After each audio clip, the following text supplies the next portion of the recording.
This is left of Snow Hill Station in the centre of Birmingham.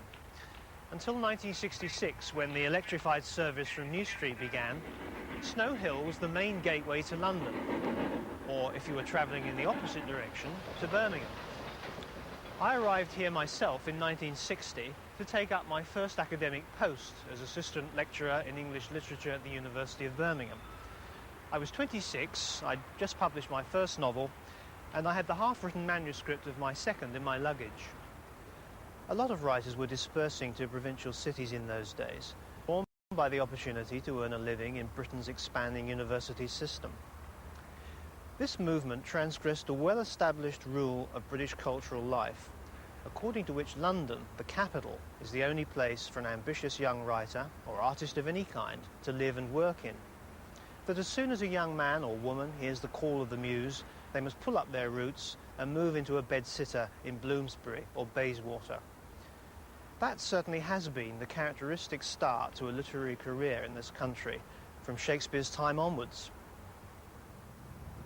But one of the things I discovered when I came to live in Birmingham was that here, in this city, for a few years in the 1930s, there flourished a literary life that was independent of the capital. There was even something called the Birmingham Group of Writers, now largely forgotten, but in their own day the object of considerable interest to metropolitan critics. The Birmingham Group was composed of short story writers and novelists who had grown up in or near the city and wrote about its life from a predominantly working class perspective. The core members were Walter Allen, John Hampson, Leslie Howard, and Peter Chamberlain. Another writer associated with the group was the Derbyshire novelist Walter Brierley.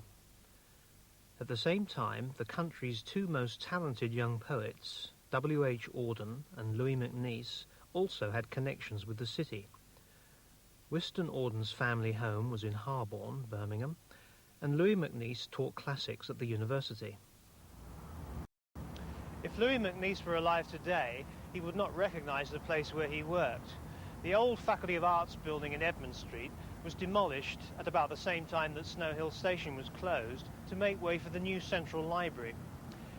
The old reference library, the Faculty of Arts building in Edmund Street, and the pubs in the streets around provided a context for the budding talents of Birmingham to meet and talk.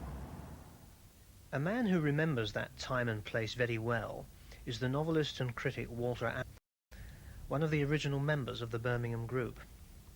Now, unhappily an invalid, he lives in London. In his recent volume of autobiography, he gives a vivid account of how he acquired a literary education and began a literary career, not like the vast majority of English writers at Oxbridge and in London, but in his native city. Another man whose memories are equally sharp is Walter Allen's friend and contemporary R.D. Smith, known to his many friends as Reggie, who had a distinguished career with the British Council and the BBC before he became, like Walter Allen, a university professor. Walter Allen was born here in Anglesey Street, Lascelles, Aston. Later, his family moved round the corner into Will Street, where Reggie Smith also grew up. It's an interesting street. It hasn't changed as much as most streets because it's always had a strong element of tradesmen, skilled craftsmen and semi-skilled craftsmen. They were all working class. I mean, Walter's father was a silversmith, my dad was a toolmaker. You went to the same school as Walter Allen? Same school, King Edward's Aston, after the usual local elementary schools and so on. Walter was in the sixth form. Well, I suppose it was really an ordinary municipal secondary school, though we thought ourselves obviously a cut above that. Yes. Since we had, stained glass windows in one or two corners of the school. But it was, I suppose, a so put this very badly, a watered-down public school curriculum, No Greek but Latin, No biology but physics and chemistry, and so on. Walter Allen showed promise at King Edward's Aston and was entered for a scholarship at Balliol College, Oxford, but without being properly prepared for the occasion, either intellectually or socially. Walter Allen failed that Balliol scholarship examination and proceeded instead to read English at his local university, where the syllabus was not in fact very different from Oxford's, stopping well short of modern literature. The head of the English department at Birmingham was Ernest de Selincourt, a distinguished Wordsworthian. I found him the dullest and stuffiest old bore I've ever met in my life. And I know he was a great scholar, but the fact is that as far as I was concerned, he was an old bore. Walter Allen and Reggie Smith, who came up to read English a few years later at Birmingham, have warmer memories of other teachers in the department, notably A.M.D. Hughes, John Waterhouse, later music critic for the Birmingham Post, Helen Gardner, later Merton Professor of English at Oxford, and Mrs. Dodds, the wife of E.R. Dodds, Professor of Classics, who was himself a dynamo of energy and inspiration to the intellectual, cultural life of the community. Dodds was a magnificent person, very helpful to anybody at all with any talent whatsoever. He and his wife, who tutored me in the MA, were really Auden's, particularly Auden. They were great friends and helpers of MacNeice, but they really were Auden's kind of unpaid amanuenses and editors and everything. If you look at his Oxford Book of Light Verse, he thanks Mrs. Dodds and says to whom he owes more than it is comfortable to think. It's really meant she did most of the book, I think. E.R. Dodds was also a patron to Louis MacNeice, for in 1931 he gave the Ulster man his first job as assistant lecturer in classics at Birmingham University. It was a bold appointment, since MacNeice had only just taken his final undergraduate examinations at Oxford and didn't even know the result, which was in fact a first. Academic posts are not awarded quite so casually these days. I came to live in this hazy city, to work in a building caked with grime, teaching the classics to Midland students, Virgil, Livy, all round. Principal parts in the lost digamma, and heard the prison-like lecture room resound to Homer in a Dudley accent. Were you aware that he was a poet? Yes, I knew he was a poet. I hadn't read his poetry. I was very impressed by him. He was extremely elegant. He was terribly well dressed, it seemed to me. Dressed in a quite conventional way. He wore grey flannel trousers and a sports jacket, which were somehow superior to anything else worn by anybody in Birmingham. What was he like as a teacher? Oh, pretty bad. Well, I sat very occasionally at the back of a fish tank-like or prison cell-like lecture room in the old buildings which are now torn down in Edmund Street. And MacNeice droned on very drearily about Enid Book 2 or something of that kind. He was very monotonous and not much good at that. Excellent with students, excellent tutorials, but not a good lecturer. MacNeice had just got married when he was appointed to Birmingham, and Dodds found the young couple a flat at Highfield, an extensive property in Selly Park. This large house and impressive grounds belonged to Philip Sargent Florence, Professor of Economics at the university, who lived here until his death in 1982. He was a thoroughly anglicised American who had been educated at Rugby and Cambridge and was connected through his sister to the Strachey family, and thus to the immensely influential Bloomsbury group. The Florences were committed socialists who nevertheless enjoyed a distinctly patrician lifestyle. They entertained at Highfield a procession of distinguished visitors, Americans, refugees from Hitler's Germany, Cambridge dons and London literati. Walter Allen reckons that most English and American left-wing intellectuals passed through Highfield between 1930 and 1960, and he met some of them himself there. The MacNeices occupied the flat above the old coach house and stables.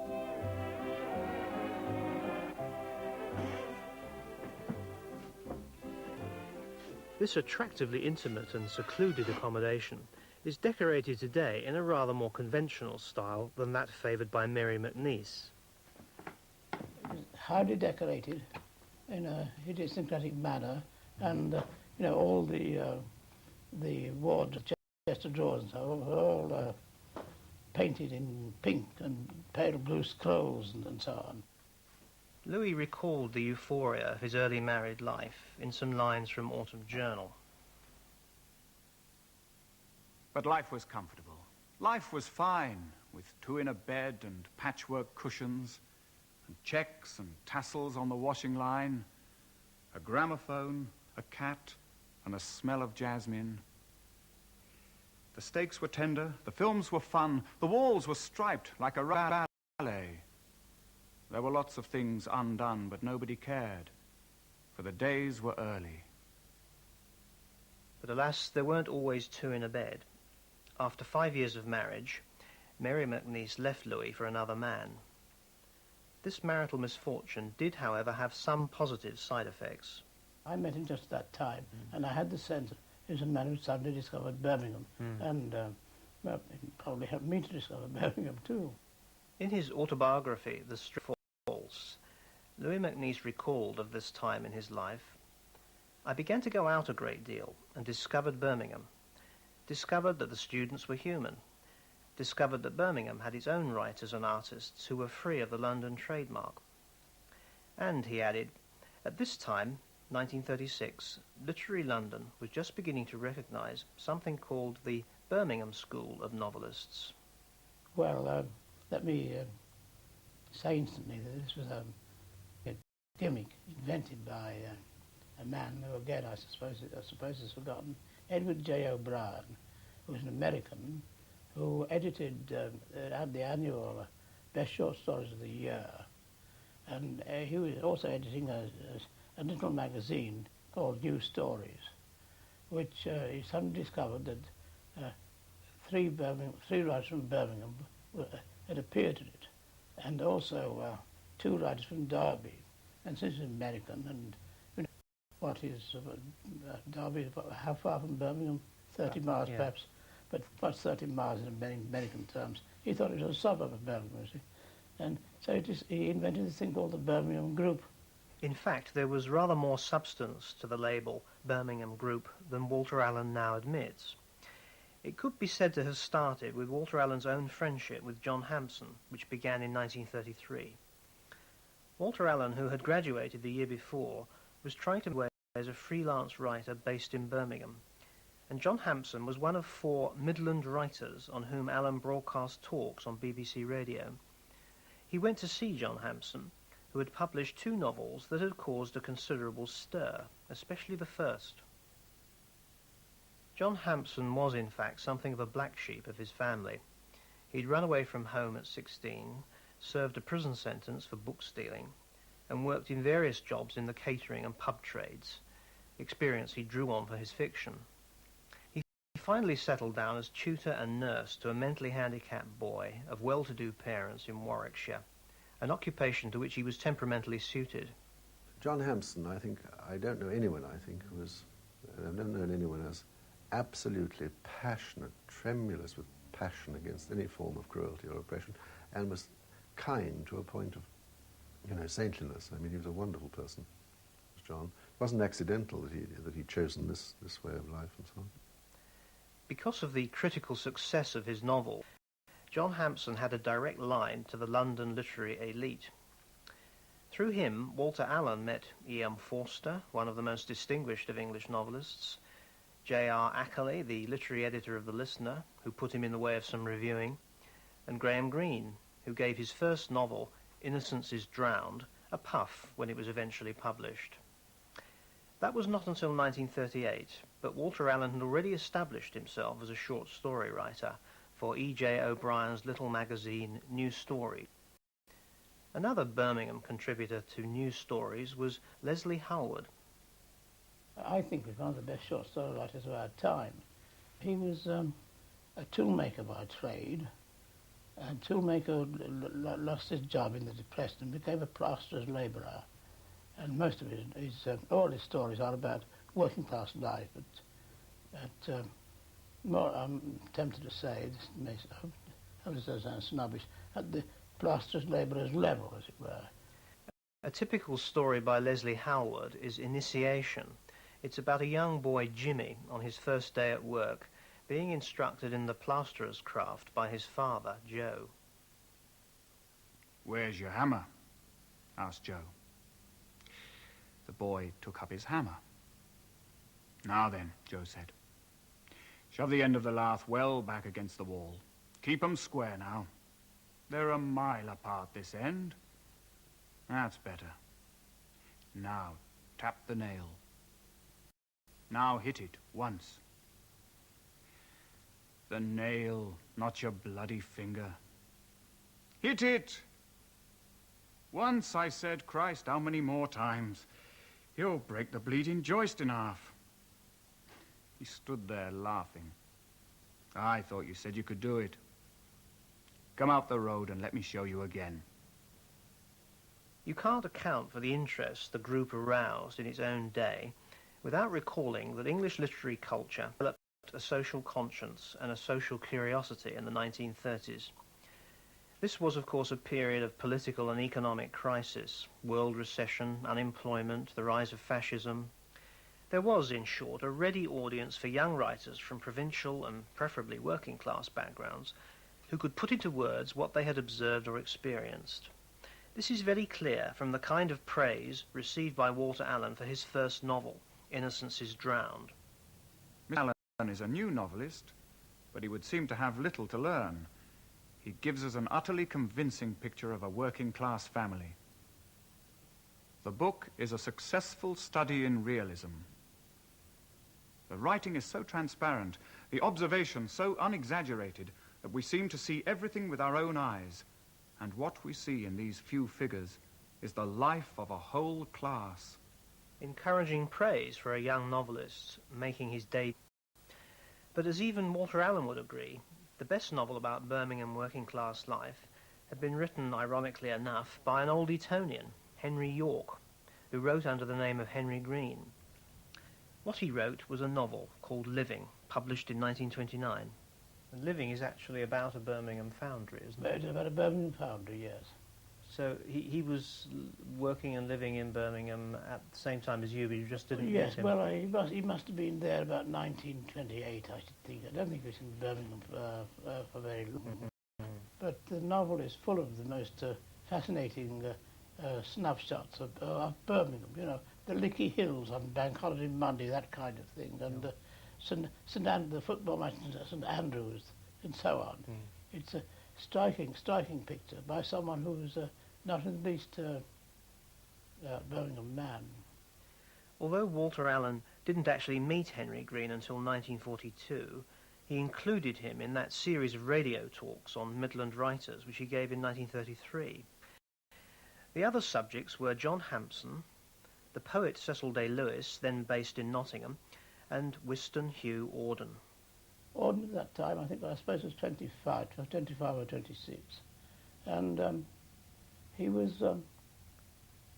published one volume of verse, but already, and this is why I don't think I'm saying right, he was the most famous poet to people who are interested in modern poetry in England. Although Auden was to write his letter to Lord Byron, clearer than Scafell Pike, my heart has stamped on the view from Birmingham to Wolverhampton, he wrote very little poetry that was specific to the West Midlands. The poem that begins, "As I walked out one evening, walking down Bristol Street," is a rare exception. As I walked out one evening, walking down Bristol Street, the crowds upon the pavement were fields of harvest wheat, and down by the brimming river I heard a lover sing under an arch railway. Love has no ending.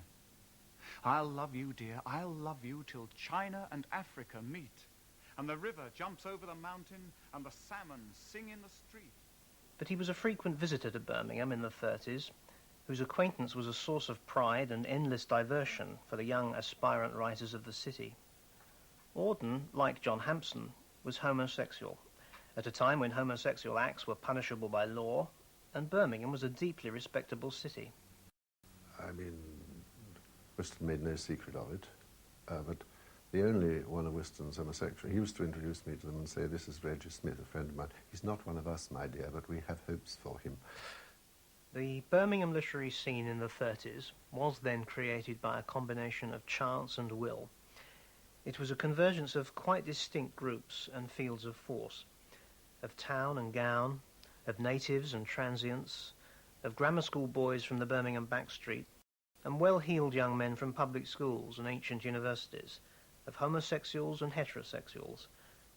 Of the many stories in Walter Allen's memoirs, perhaps the one that most vividly evokes that fascinating social mix is the story of John Hampson's wedding. Walter Allen himself and Reggie Smith were present, so was Louis MacNeice. The whole occasion was presided over by Wystan Auden in characteristic fashion.